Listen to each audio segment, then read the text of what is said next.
এক গ্রামে লালু নামে এক লোকের হোটেল ছিল। সেখানে শুধু চিকেন ভাত পাওয়া যেত। গ্রামে এই একটাই ননভেজের হোটেল ছিল। সেই কারণে লালু তার মন মর্জি দামে চিকেন ভাত বিক্রি করত।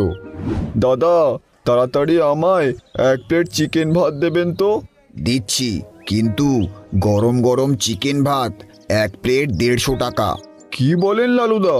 গতকালই তো 100 টাকায় খেলাম। গতকাল ছিল গতকাল, আজ বাজারে মুরগির দাম বেড়েছে, মশলার দাম বেড়েছে, তাই আমারও মেজাজ বেড়েছে। কিন্তু এত বেশি দাম নিলে গরিব মানুষ খাবে কি করে? গরিব মানুষ চিকেন খেতে আসে কেন? আলু ভর্তা খাক গিয়ে। দোকানের কর্মচারী হেসে ওঠে।